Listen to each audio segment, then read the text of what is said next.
everyone. Go! Go! Good morning, everyone. I'm Bia. Pag-aaralan ni Bian ngayon. Ano pag-aaralan mo, Bian? Multiplication. Multiplication table. Taas mo, anong ano ka na? Anong table ka na? Table of 5 ka na. Okay, very good. So, ma'am, Hi, everyone. My name is Mikael. My lesson for today is pronouns.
hello guys! Good morning! Welcome sa aming channel. Today is, we will be showing you how we do our homeschooling.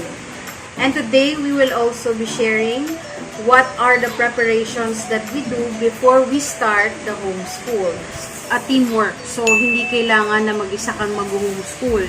Kung may asawa ka or may kapatid ka sa bahay, kailangan na nagtutulungan kayo or i-designate nyo yung mga dapat nilang gawin. Katulad dito sa bahay, since ang kagandahan lang, kasi marami kami dito. So, I got to ask them na ito yung tulungan nyo ako sa ganitong part, itong area, since tatlo din yung student na tinuturuan ko ngayon. Yung isa kasi iba-iba pa yung age.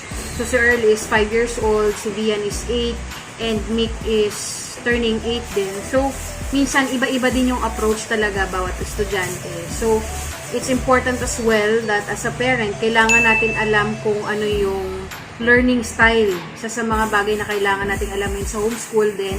And to also to our kids is the learning style of our kids. So, ano-ano ba yung mga learning style na yon? So, isa yon sa mga i-discuss ko in my future video. So, i-discuss kung anong ibig sabihin ng learning styles na yon. Kasi, doon natin malalaman kung paano natin i-approach or kung paano natin turuan yung mga anak natin or yung mga kids natin. Kasi, isa yun sa mga technique para mas mapabilis natin ang pagpapaintindi sa kanila nung lesson. I-share namin sa inyo is kung paano ko pin-prepare yung mga students or yung mga bata dito sa bahay para ma-set up sila doon sa homeschooling na gagawin natin ngayon. So actually, preparation of that is, of course, number 1 is yung mga lessons talaga na ituturo. Okay? Isa na doon is yung lesson plan. So, part of this video as well is I'll show you how to make your lesson plan and also kung ano yung mga preparations na gagawin nyo and also ano yung mga approach na gagawin nyo sa mga anak nyo para sabihin na paano sila maging ready or homeschool ready yung mga anak natin. Na nakakatulong tong video na to na sinishare ko sa inyo, especially if you're a parents, kung nanay ka, mag-isa ka sa bahay nyo. I know it's really not easy to do things alone.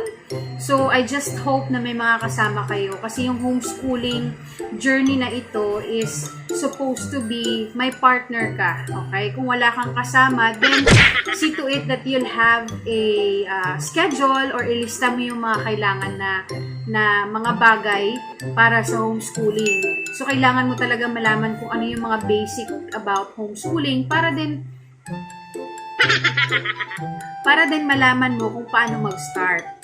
Okay? So, marami akong gustong i-share talaga sa channel na to, sa mga alam ko and na-experience ko, and also sa mga naituro din sa akin ng mga mentors ko. So, ngayon, dito sa bahay, marami kami, may asawa ako, andito din. So, good thing kasi, simula nung na-lockdown, isa sa mga advantage is sa bahay na sila.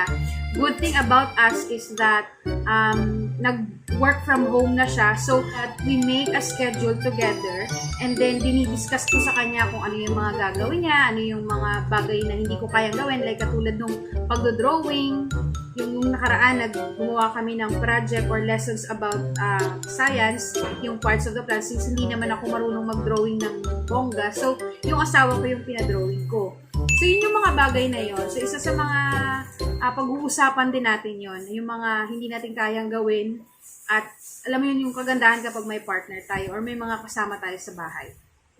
Start na ako kung paano kami mag-aral ni Mikael and paano nag-start si Mikael or yung mga bata dito sa bahay.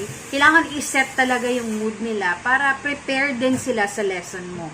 So, isa sa mga tips siguro na i-share ko, a day before or a night before, dapat siniset na natin yung mind nila na, guys, ito yung lesson nyo tomorrow, and be ready for it. And then, review muna natin yung mga previous lessons bago mag-start. So, isa yun sa mga bagay na i-consider natin when we are about to start our homeschooling journey.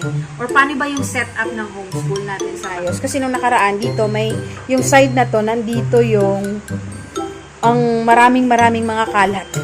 So, inayos na namin. Naging ganyan na sa ngayon. Medyo maluwag na actually. Ang kalat stock room namin.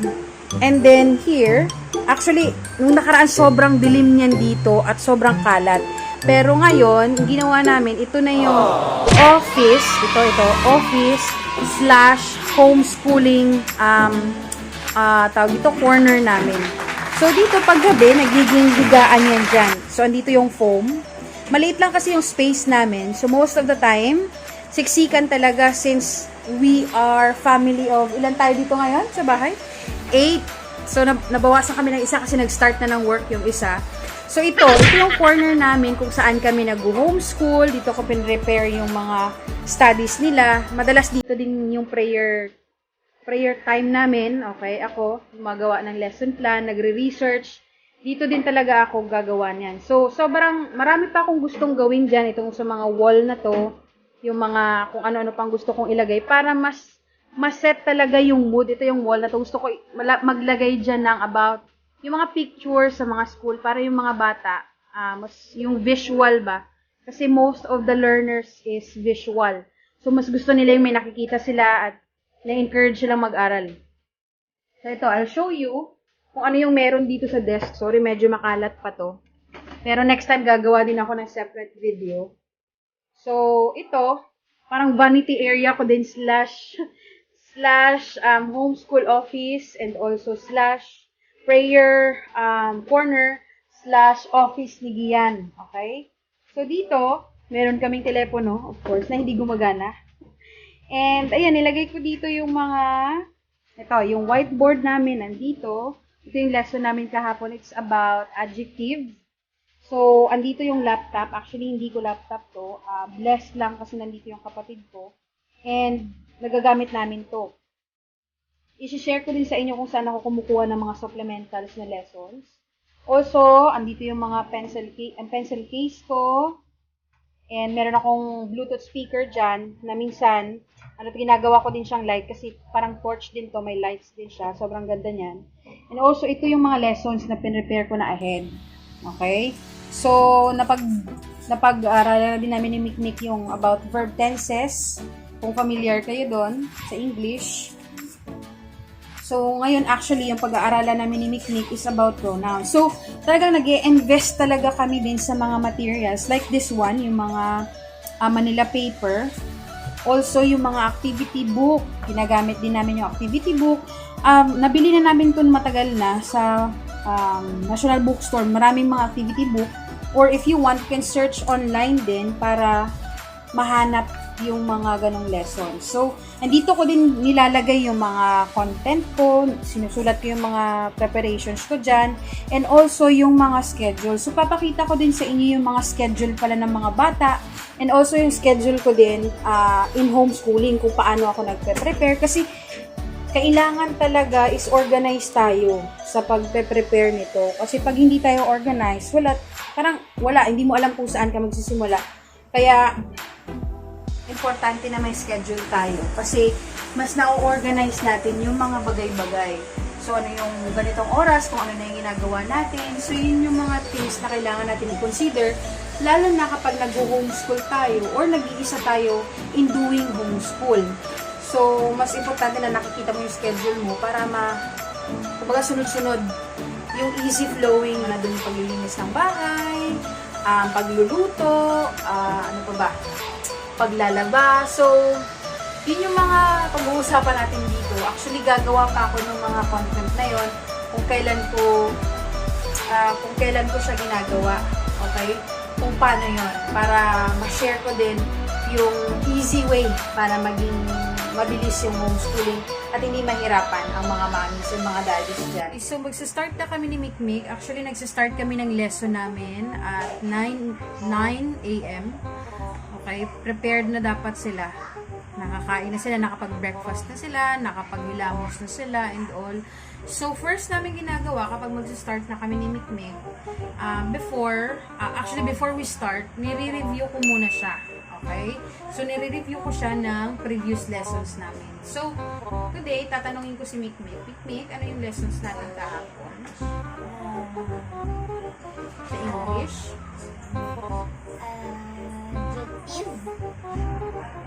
Review lang naman ito. Umayos kayo pa mo. Tanggalin mo yan. Adjective is a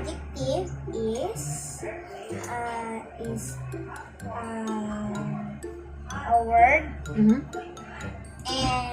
modify a word that describe and modify. Okay, example of an adjective. Ano yung example ng mga adjective? Beautiful. Okay, beautiful. What else? Huwag mong laruan yan. Beautiful, ano pa?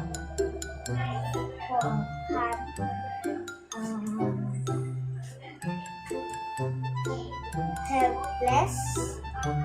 Lazy. Negative personality. Ano pa yung mga positive personality naman? Maliban sa beautiful, ano pa? Brave. Brave, tama. So today is about pronoun. So basahin mo kung ano yung pronoun, Mikael. What is pronoun?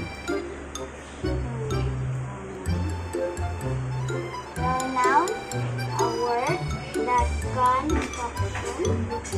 can function by itself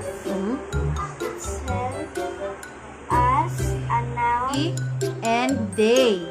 Sa object pronouns naman, anong meron dun? So we have me, okay? You,